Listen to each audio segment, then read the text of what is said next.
Herkese merhabalar, kanalımıza hoş geldiniz. Bugün sizlere özel sosu, sebzeli garnitürü, pratik yapımı ve enfes lezzetiyle çok seveceğinize inandığım bir tavuk kanat tarifiyle geldik. Özellikle sosunu mutlaka denemenizi tavsiye ederim.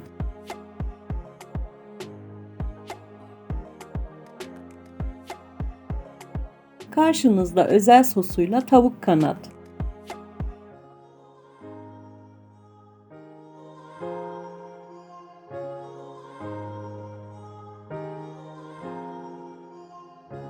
Malzemelerimize bir göz atalım.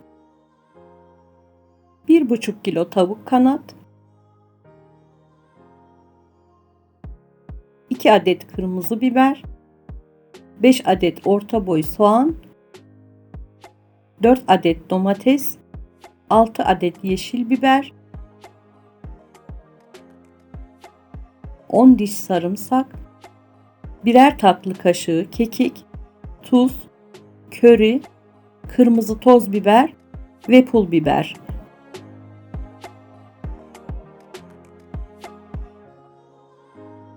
Malzemelerimiz bu şekilde.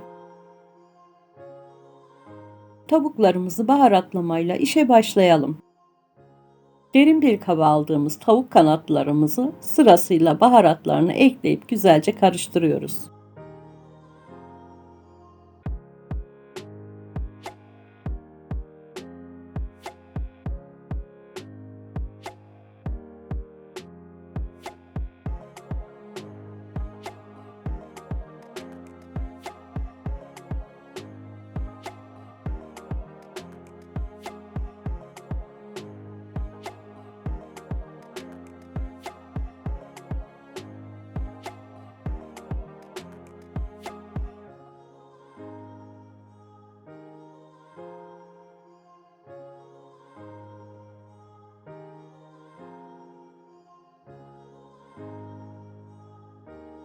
Şimdi de sebzelerimizi doğrayalım. Bütün sebzeleri gösterdiğim büyüklükte doğruyoruz.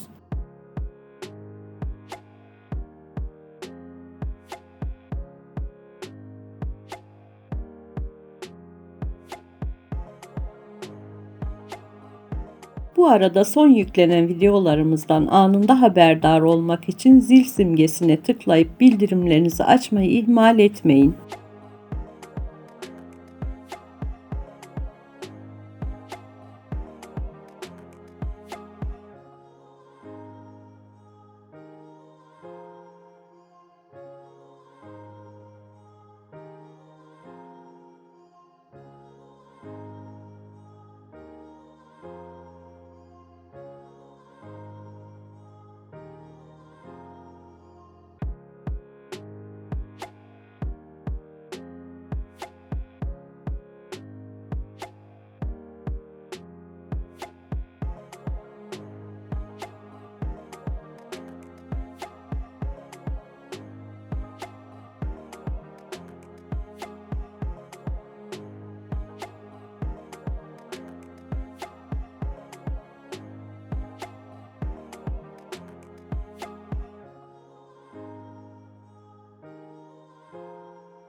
Doğradığımız sebzeleri fırın tepsisine alıyoruz.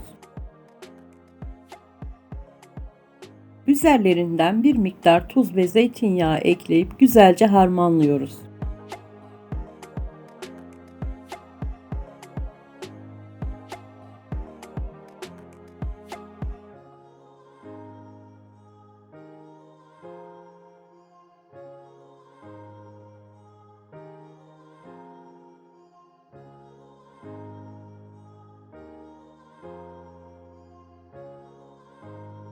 Harmanladığımız sebzelerimizi tepsimize yayıyoruz.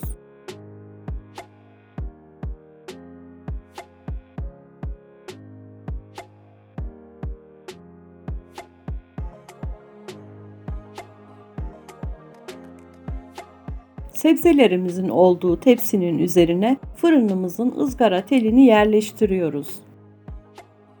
Baharatladığımız kanatları bu telin üzerine güzelce diziyoruz.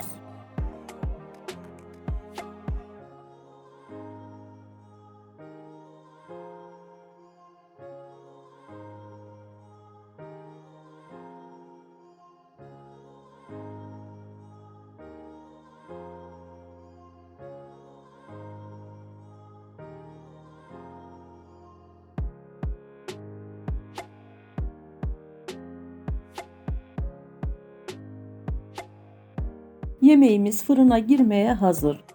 200 derecelik fırında kanatlar güzelce kızarana kadar pişiriyor olacağız. Tavuklarımız pişerken suları ve yağlarıyla sebzelerimizi lezzetlendirecekler.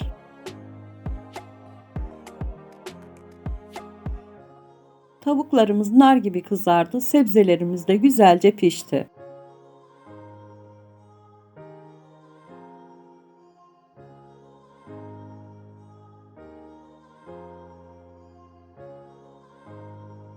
Yemeğinizi tamamen bu şekilde de tüketebilirsiniz. Ama gelin size özel sosumuzun tarifini de verelim. Kanatların o leziz yağlarıyla daha da lezzetlenen sebzelerimizden bir miktarını derin bir kaba sularıyla birlikte alıyoruz.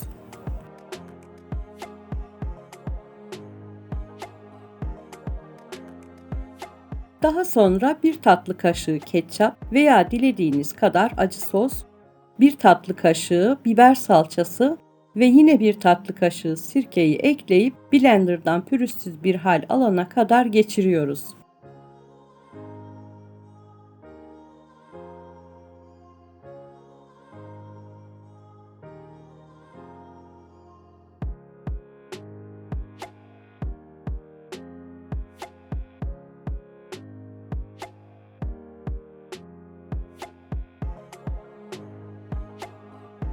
Tavuk kanatlarımız sebzeleriyle ve özel sosuyla servise hazır.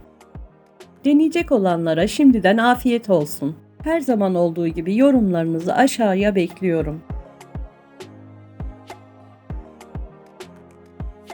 Kanalımızın daha da büyümesi için bizi sevdiklerinize önermeyi unutmayın. Yapmamızı istediğiniz bir tarif de varsa bunu yorum olarak belirtebilirsiniz.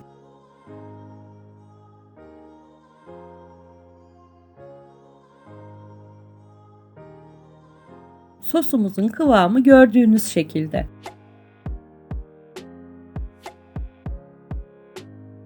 Bu tarz tariflerden haberdar olmak için kanalımıza abone olmayı, paylaşımlarımıza beğeni ve yorum yapmayı, Instagram sayfamızda takip etmeyi unutmayın.